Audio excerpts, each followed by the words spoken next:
puluhan buruh pabrik PT Muroko Jember melakukan aksi unjuk rasa. Mereka mempersoalkan 13 permasalahan yang dinilai merugikan pekerja dan juga warga sekitar. Buruh pabrik pengekspor triplek itu menggelar unjuk rasa Kamis 9 Maret 2023 mulai sekitar pukul 10.00 WIB. Mereka menuntut hak mereka terutama penyelesaian 13 permasalahan. Puluhan buruh pabrik Muroko mendatangi Dinas Tenaga Kerja Kabupaten Jember Kamis 16 Februari 2023. Mereka wadul jika selama periode November 2022 sampai Januari 2023 tidak mendapatkan upah kerjanya dari perusahaan produsen triplek yang berlokasi di Kecamatan Arjasa, Kabupaten Jember itu. Demo atau unjuk rasa adalah suatu bentuk protes yang dilakukan oleh beberapa orang di hadapan publik. Mereka biasanya melakukan demo dengan bertujuan untuk menyuarakan pendapat mereka atau menuntut hak mereka. Salah satu contohnya adalah demo para buruh pabrik PT Muroko di Kabupaten Jember, khususnya di daerah Arjasa. Para buruh pabrik tersebut melakukan demo bertujuan untuk menuntut hak mereka. Permasalahan bermula ketika PT Muroko melakukan alih daya pada tahun 2020. Para buruh yang awalnya terikat dengan PT Muroko berganti di bawah kendali perusahaan penyalur tenaga kerja yaitu PT Tab Karya Perkasa dan PT JMS. Semenjak saat itu, banyak permasalahan yang terjadi yang merugikan bagi para buruh. Misalnya, upah yang diterima para buruh tersebut tidak sesuai. Para buruh juga tidak mendapat uang lembur dan tunjangan hari raya. Bahkan, para buruh juga mendapat perlakuan yang kurang manusiawi, di mana para buruh dipaksa bekerja selama 12 jam dalam sehari, padahal seharusnya mereka hanya bekerja dalam 8 jam sehari. Selain itu, penambahan beban kerja dan waktu kerja tersebut itu tidak dianggap sebagai lembur, yang berarti para buruh tersebut tidak mendapatkan upah lembur. Para buruh juga tidak mendapatkan libur walaupun bertepatan dengan libur hari nasional. Selain itu, upah para buruh yang mereka terima di bawah 2,5 juta dalam sebulan, di mana hal tersebut berarti upah yang mereka terima di bawah UMR Kabupaten Jember. Para buruh tersebut juga tidak mendapatkan fasilitas BPJS Ketenagakerjaan dari perusahaan tersebut.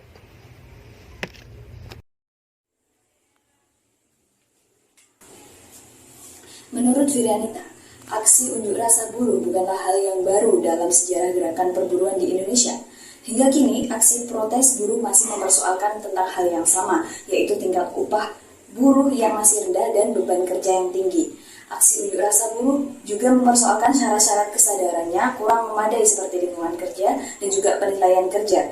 Lalu, tuntutan hak-hak dasar buruh seperti hak mendirikan serikat buruh dan tuntutan agar pengusaha melaksanakan berbagai ketentuan hukum perburuan juga mewarnai terjadinya aksi unjuk rasa.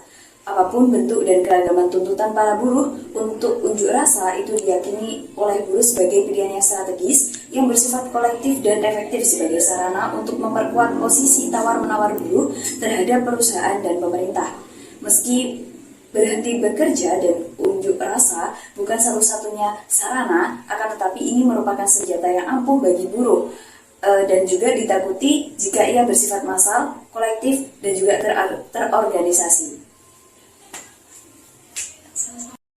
Hak-hak buruh adalah sejumlah peraturan perundangan dan hak asasi manusia yang terkait dengan hubungan antara majikan dengan buruh. Hak ini biasanya diperoleh melalui Undang-Undang Ketenagakerjaan. Secara umum, wacana tentang hak-hak pekerja terkait dengan negosiasi gaji, tunjangan, dan juga kondisi kerja yang aman. Salah satu isu terpenting adalah hak untuk memberikan asosiasi. Asosiasi memungkinkan karyawan untuk bernegosiasi dalam kelompok atau secara kolektif dengan majikan untuk meminta upah dan kondisi kerja yang lebih baik. Hak buruh juga memberikan buruh atas hak untuk turut serta dalam pengambilan keputusan dan kebijakan. Menurut pasal 88 ayat 1 Undang-Undang Nomor 13 Tahun 2003 menyatakan dengan tegas dan jelas setiap pekerja atau buruh mempunyai hak untuk memperoleh perlindungan atas pertama, keselamatan dan kesehatan kerja, moral dan kesusilaan, dan juga perlakuan yang sesuai dengan harkat dan martabat manusia serta nilai-nilai agama. Pada kasus tersebut, bukankah merupakan sebuah pelanggaran atas hak dan kewajiban? Lalu, apabila disandingkan dengan pelanggaran-pelanggaran tersebut, apakah mereka tidak memiliki hak atas kewajiban mereka? Sedangkan, menurut Undang-Undang Nomor 13 Tahun 2003 JUK, serta Undang-Undang Nomor 11 Tahun 2020, serta Peraturan Pemerintah pada Nomor 36 Tahun 2021, ditetapkan dan dijelaskan bahwasanya penetapan pengupahan diberikan tanpa adanya diskriminasi. Sedangkan menurut David Ricardo, upah secara kodratnya merupakan sebuah upah yang cukup untuk mencukupi atau dapat memelihara suatu hidup dari pekerja ataupun dari keluarganya tersebut. Lalu, bagaimanakah menurut pendapat kami? Jadi menurut kami, hal tersebut merupakan sebuah pelanggaran atas hak dan kewajiban, di mana sebagai warga negara, kita dapat melakukan kewajiban, dapat berupa dengan bekerja. Lalu bagaimana dengan hak kita? Hak kita adalah untuk memperoleh upah atau gaji, di mana hak tersebut dapat menunjang kehidupan kita. Lalu apabila kita tidak digaji, maka kita dapat hidup dari mana? Bagaimana kita memberikan sebuah kehidupan pada keluarga kita? Itu yang mereka rasakan. Lalu apabila mereka tidak digaji, bukankah itu merupakan sebuah pelanggaran atas hak mereka? Dari permasalahan yang telah dipaparkan, kelompok kami dapat memberikan solusi.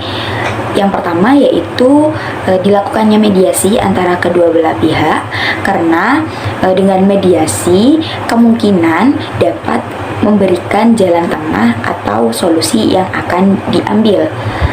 Yang kedua yaitu bila mediasi yang sudah dilakukan tidak membuahkan hasil atau jawaban yang seharusnya, maka pemerintahan Jember seharusnya dengan tegas untuk menutup pabrik, karena pihak pabrik hanya memberikan dan menuntut kewajiban kepada buruh pabrik saja, namun tidak memberikan hak-hak yang seharusnya diterima oleh buruh-buruh pabrik. Hak-hak tersebut seperti jam efektif, jam lebih untuk lembur, THR, lalu libur di hari nasional, dan juga jaminan kesehatan seperti BPJS dan lain-lain.